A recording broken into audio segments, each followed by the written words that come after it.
Greetings, RC Model Geeks, and here we are in the shed yet again for part 14 of the Keil Kraft Spectre build. And I've just heard a door slam and I can see some feet walking down the path here, so it looks like Bix the Phil has just arrived. Hello there. Ah, there he is. Been ill, Matt. Still there, actually. Well, sick in the head, but what? Hey? Here he is. Oh, look, he's bought me biscuits. That's her mum. Oh. Birthday tomorrow. Oh, yeah. Come in then. We were just... Oh, look at that. Doesn't that look great? Hey? It's looking alright, isn't it? That is nice. Yes. We're just starting part 14, Gosh. where we stick the tailplane on. Wow. Isn't that nice? Yeah. It's Looks looking... better than I thought it would. you doubter! No. What? No, I didn't doubt it. I mean, it's, yeah. It's looking alright, isn't it? Oh, it looks very nice. Yes. Beautiful. Beautiful is what I would say. I mean, Yeah, well, you know, when it's finished, it's got some stuff on the wing, it'll look even better, won't it? oh, yeah. Yes. Marvellous. Yeah. So there you go, we'll be back in a minute when something's happened. And Phil's coughed his guts out. Yeah, but that'll be well for the moment. I'm on this, what do you call it? Medication? Yeah. Makes you woozy next day. Really? That makes That's you sleep. alcohol, mate. No, it makes you sleep there. It was. Back soon. Right, look at this motley crew. Here we go. Oh. Do you know, Phil, do you know how many people have asked that you wear the wig? No. Loads. Why? Well, because they think it's funny. Yeah, well, They're wondering what you look like as a surf bum. I am a surf bum. Well, exactly. I was. You need that mullet back, mate. I never That's had what you long need. hair. No, I never had long hair. Did you not? No, I'm before the long hair era. You're that long before. Right. So anyway, Brian's here. And that means trouble, doesn't it? Always a problem to be solved by Captain Rob. Right. So Brian had a problem with his battery. Recharge. Yeah, recharging his battery. It's a Zippy Compact 2200. And he was putting it on charge, and it was saying that two of his cells were below voltage. Okay, And so it refused to charge. yeah, it refused to charge. So he brought it over here, and yeah, true enough, the first two cells were completely at 0 volts, and the third cell was at something like 3.7 or something like that. Yeah, so first of all, he thought it might be his charger that was playing up, so we just put it on my charger, and yeah, sure enough, exactly the same results. For some reason, the two of the cells had gone flat. Anyway, it turned out that this thing here had been left connected to the battery. For 72 hours. Well, yeah, since Monday. Was it Thursday today? Yeah. Since Monday. And it must take its power from the first two cells, basically. See. Yeah, which is why it went. Those two cells went flat, and the third one was still okay because it's only measuring the voltage on the third, the third cell. So it's not drawing, much current for powering the device. So yeah, there's a little warning to you. Don't leave that on your battery for 72 hours because it completely flattened it right down to 0. And so they do pull. They don't pull the same current out of each cell. It only pulls current out of the first two cells. So yeah, if you use these things a lot, they will slightly unbalance your battery. Not by much, but if you leave them on, of course, they'll unbalance it even more. Yeah. Until the thing goes down to 0. So yeah, there you go. Interesting. So I won't have one of them on my plane. No, well, that's proper pilots don't need them. Well, you see, Captain Rob. Here we go. Here comes the excuses. How many times have you crashed because your bleeper's gone off? I've crashed so much, I've lost count. Exactly. These things make you panic. I'm now on my 7th plane. 7th plane. And still building. We're still building. Still building. I know. Replacing. Yeah, fool's gold, I call these.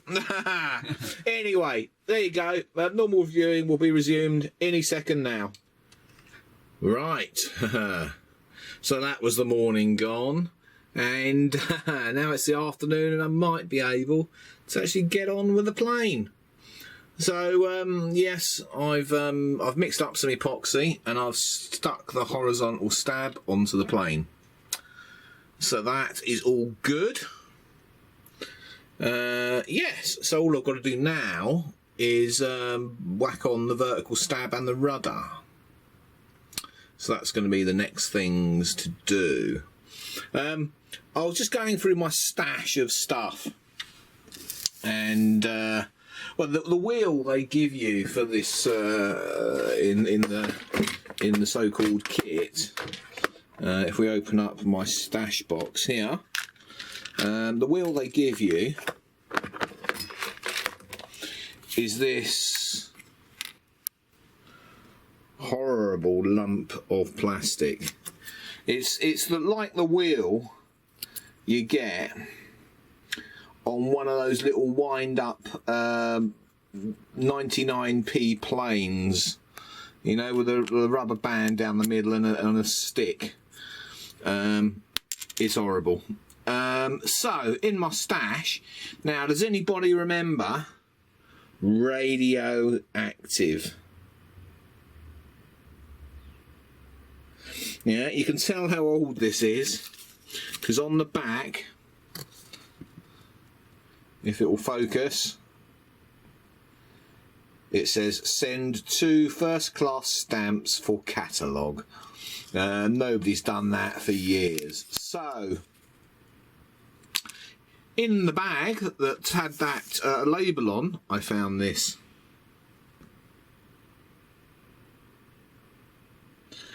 Nice aluminium hub, solid aluminium hub and a rubber wheel.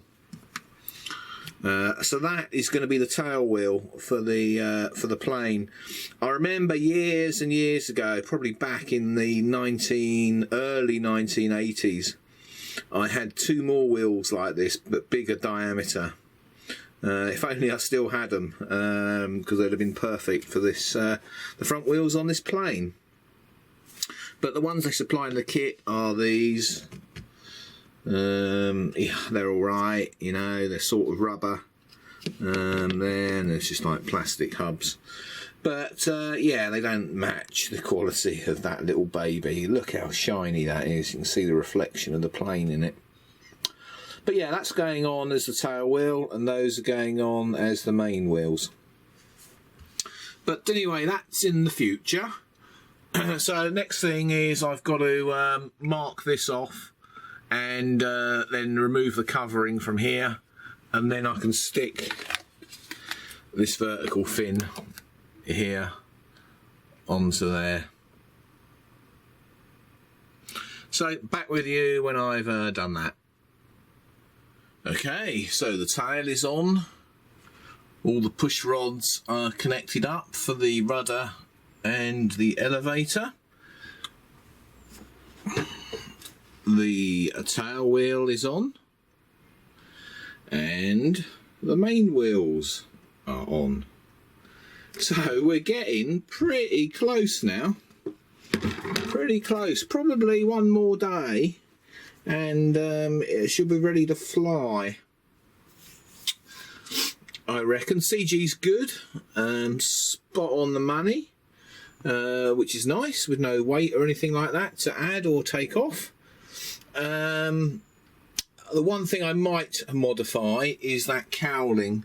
It probably needs a little bit taken off the back of it, so that it fits slightly better. I didn't really allow for the covering and the varnish and stuff like that when I made it, so I've got to sort that out. But apart from that, oh, and I've got to put the decoration on the wings. Apart from that, it is finished. Everything works, all the servos work and stuff like that. They're all centered up nicely, so that's good. What else has happened? I had to say thank you to somebody. I had to say thank you to Petka. I think it's Petka, who made a donation, which is very nice of them. Thank you very much. Your name will be going up on the Roll of Honour at the beginning of the videos. So thank you again for that. Right, that's it for the day. It's time to call it a day. Half day's work really because of the swallow this morning. So hopefully we'll get it finished tomorrow. Don't think we're going to get to run the engine up yet. We'll see. We'll see how it goes, but probably the engine running won't be until at least Sunday. But having said that, it looks like we've got snow coming again. So we'll have to see what happens. We'll just go with the flow. Right, see you all tomorrow for part 15 of the Keil Kraft Spectre build. Bye. Thank you for watching Captain Rob's RC Model Geeks. If you enjoyed the video, don't forget to click that like button. If you want to see more of the same type of videos, don't forget you can subscribe. If you want to support us, you can use PayPal, paypal.me/RC Model Geeks. If you want to contact us, you can email us rcmodelgeeks@gmail.com. We look forward to seeing you in the next video.